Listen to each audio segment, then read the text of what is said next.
We also know that there are three types of reactions.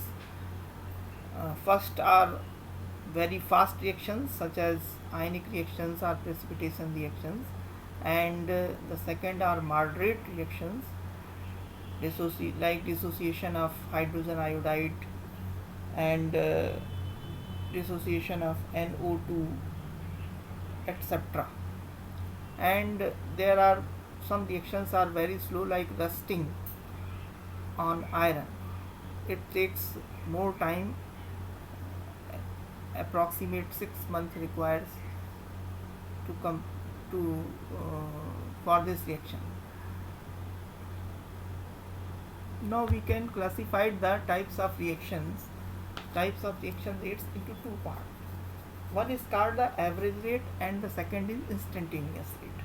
Average rate means the change in concentration with respect to the time interval, that is delta C upon delta T. And the instantaneous rate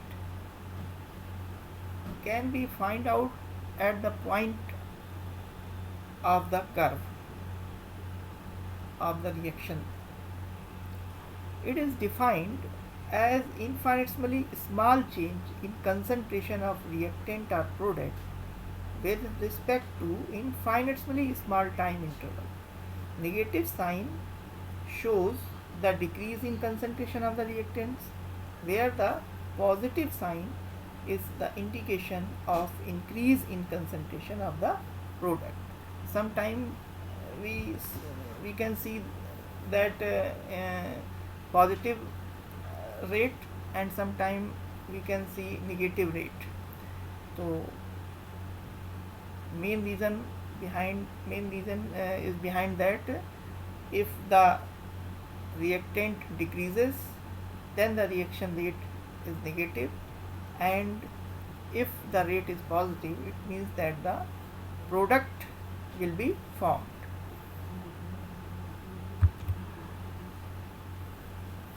This represents the average rate graph. In this graph, the vertical axis shows concentration and the horizontal axis shows time.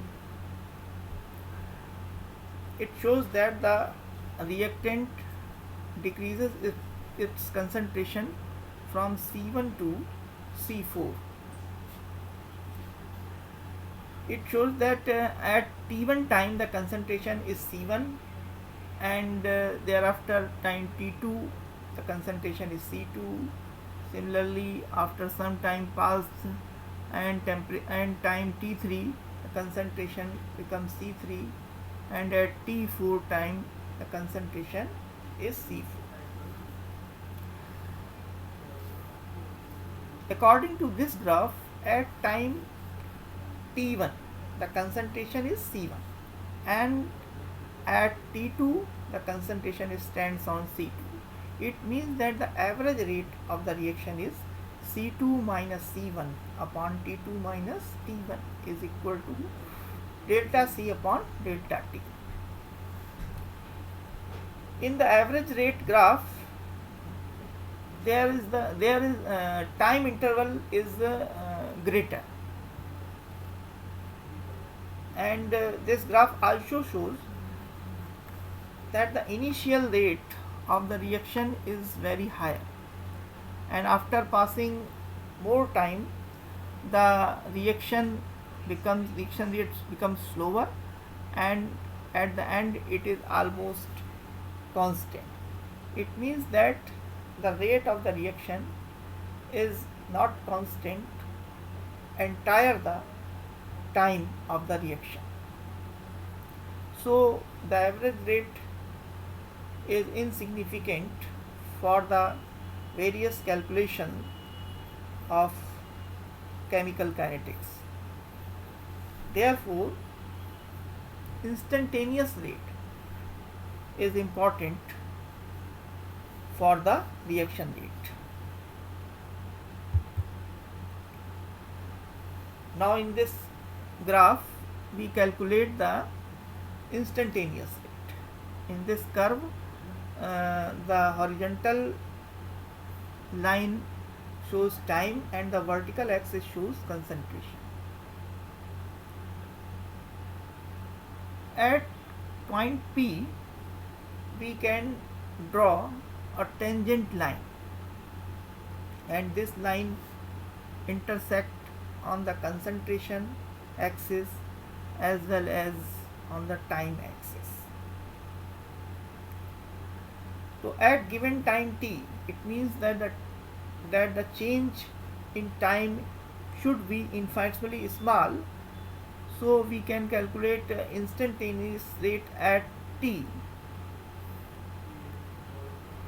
It is equal to the rate instantaneous rate equal to the slope of the curve.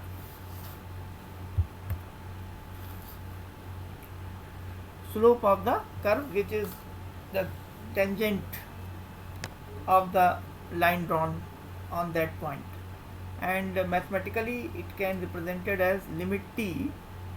T means time tends to 0, delta c over delta t equal to dc upon dt. So this is the very simple method to calculate instantaneous rate from the uh, concentration versus time graph of any chemical reaction.